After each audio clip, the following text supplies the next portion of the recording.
Bien, señores, tenemos dos amigos que fueron miembros del movimiento clandestino 14 de junio, Rafael Augusto Sánchez Hijo y el ingeniero Francisco González, Pachico.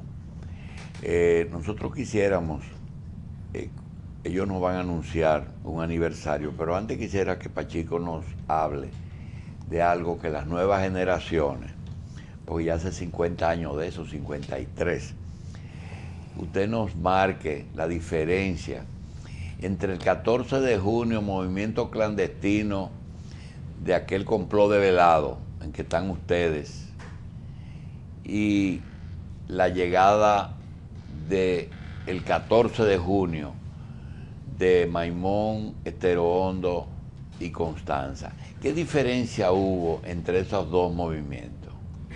Los dos contra el régimen y la dictadura de Trujillo. Sí, primero, gracias por la invitación, Julito.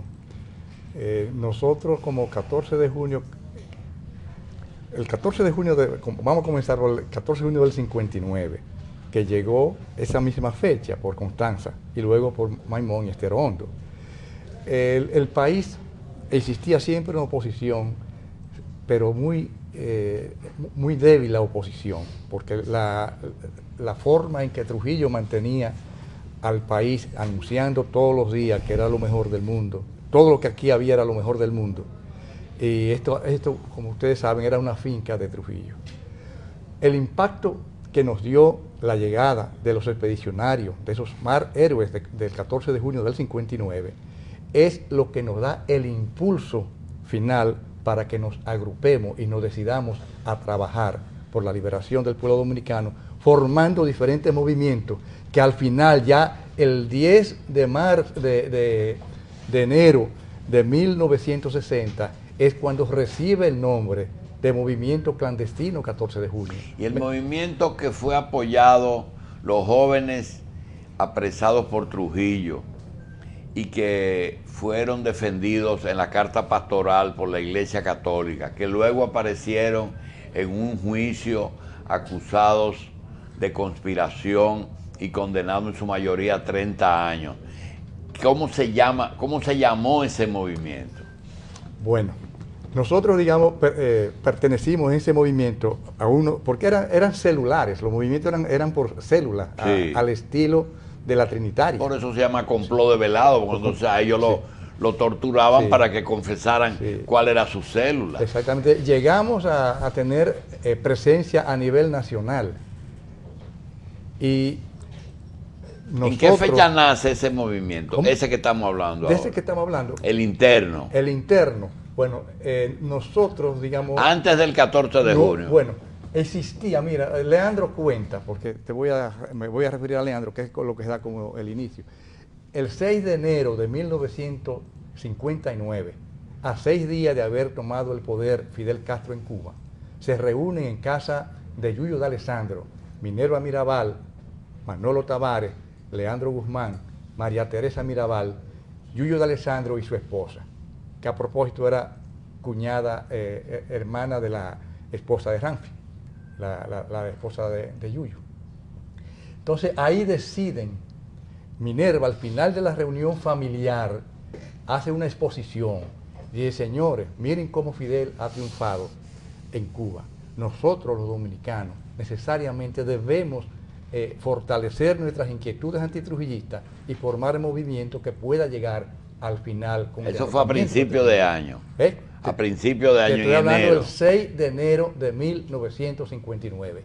Ese movimiento existió, pero muy clandestinamente, y no hubo forma de poder unificar grandes sectores. Por eso, cuando llega el 14 de junio de 59, no podemos dar una respuesta. No podemos hacer nada, ni siquiera tirar un montante. Entonces, de ahí, digamos, el caso mío, que cuando llego de la universidad, en la primera semana de julio, el primer domingo de julio, nos reunimos Fafa Tavera, Antonio Ezequiel González y yo, en casa de mi tío Ezequiel González, en Los Jardines. Ahí decidimos que teníamos que trazar una estrategia para poder armonizar y unificar a la juventud dominicana, comenzando por la juventud universitaria y la juventud del seminario. ¿En qué fecha el régimen desvela el movimiento clandestino, el interno? Sí, el interno Sí. lo desvela realmente el 11 de enero de 1960, un día después de haberse pero hecho... después de la invasión. Sí, después, porque trabajamos fuertemente desde junio la a expedición enero. del 14 de junio hasta, digamos, enero de 1960. Una pregunta, ¿qué relación familiar tenía usted con la gente con las Mirabal? Yo soy sobrino político de Patria Mirabal.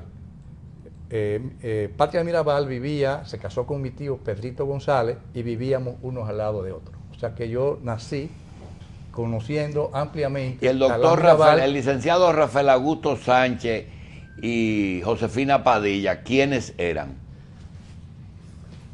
Rafael Augusto. Para ti. A ti te La preguntaron. pregunta es a mí.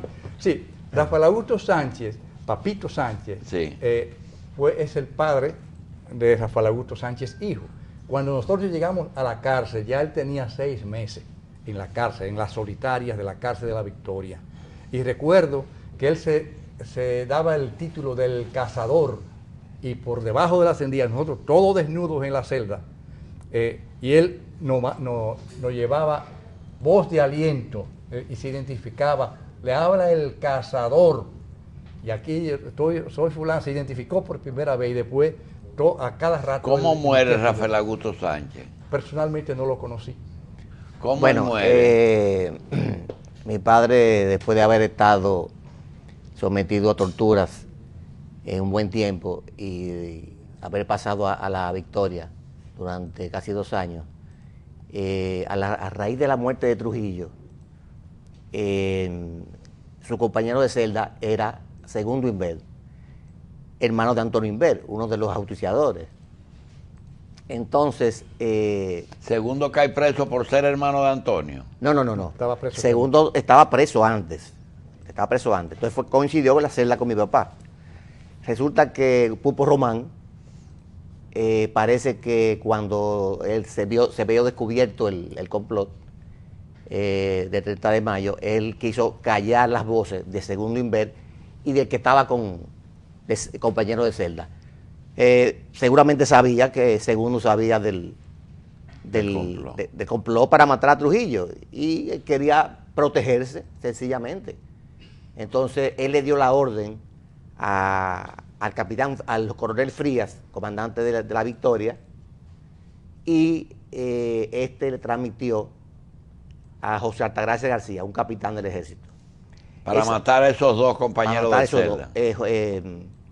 Esa orden la impartió Pupo Román delante del general Esteban Pérez Guillén, porque hay algunas personas que dicen que no fue Pupo Román que dio la orden, pero esa orden la dio delante del general Pérez Guillén sentado ahí. Y el hijo de Pérez Guillén, Cristóbal Pérez Siragusa, me lo ha confirmado muchas veces, que su padre se lo dijo. Aparte de las declaraciones de los mismos asesinos que ellos declararon todo eso. Bien, Rafael Augusto Sánchez era abogado y tenía su bufete en la calle Sánchez. La calle Sánchez. Yo sí. recuerdo, Sí, sí. frente al convento ese que hay ahí al lado del Padre Villini. Sí, Entre Padre Villini y Arzobispo Noel. exactamente. Déjame decirte algo. Y él era casado con Josefina Padilla. Josefina Padilla, Esa es tu madre. mi madre. Sí. Julito, tú dijiste al principio que yo era miembro del 14 de junio. Yo era un niño cuando eso. Mi padre fue ¿Tú llegaste a militar? No. Bueno, sí. Como muchacho ya yo andaba en los mítines y esas cosas, pero de una manera muy... Usted no tiene edad para 53 años ser militante político. No, la verdad que no. Entonces, mi padre, como dijo Pachico, ya estaba preso.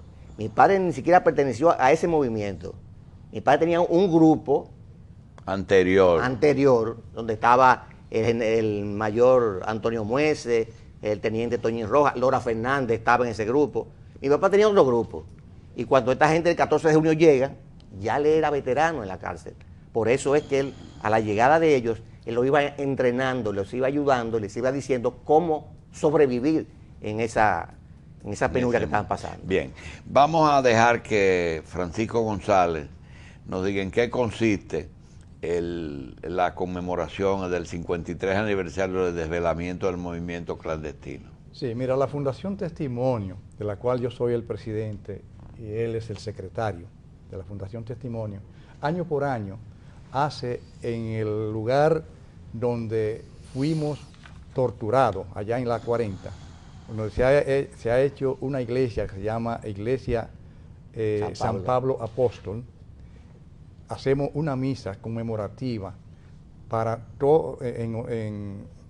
a favor de las almas, digamos, de todos los que ahí cayeron, todos los que fuimos torturados y todos los que al fin y al cabo se han ido, muchos por muerte natural y otros que cayeron allá.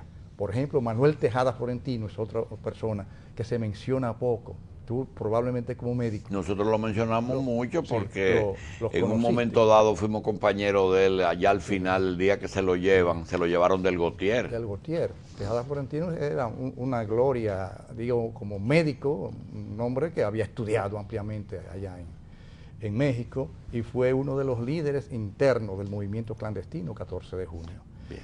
¿Y quién se vaya a la misa cuándo? La misa es el lunes, que es el día de la Altagracia. Sí. A las 9 de la mañana.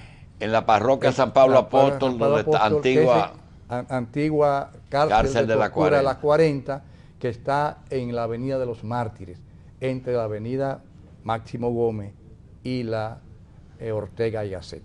Bien.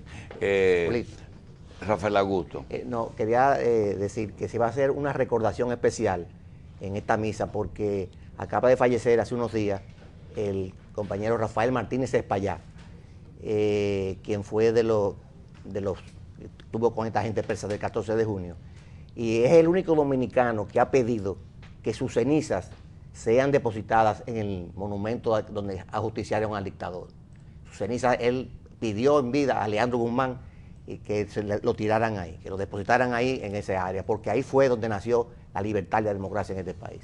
Bien, vamos a darle las gracias al doctor Rafael Augusto Sánchez Hijo y al ingeniero Francisco González Pachico, miembros del movimiento 14 de junio. Por cierto, que queremos dar otra información. Una sucesión de testimonios sobre la vida y la integración política de los palmeros será ofrecida en el conversatorio convocado para mañana, sábado a las 3 de la tarde, en la calle Isabel la Católica 161, entre el Conde y las Mercedes, sede de la Fundación Testimonio. El Grupo Palmero fue desprendimiento del Movimiento Revolucionario 14 de junio, que se integró con el coronel Camaño mientras este se encontraba en Cuba, naciendo la iniciativa de un alzamiento armado en montañas dominicanas. Eso es otra cosa. 4 jefes del grupo de los Palmeros cayeron abatidos en kilómetro 14 de la autopista Las Américas, con enfrentamiento con soldados regulares de los cuerpos armados dominicanos. Esos dirigentes fueron Ulises Cerón, Bienvenido Leal, Amaury Germán y Virgilio Perdomo. Bien, vamos a darle las gracias a nuestros amigos y vamos a una pausa.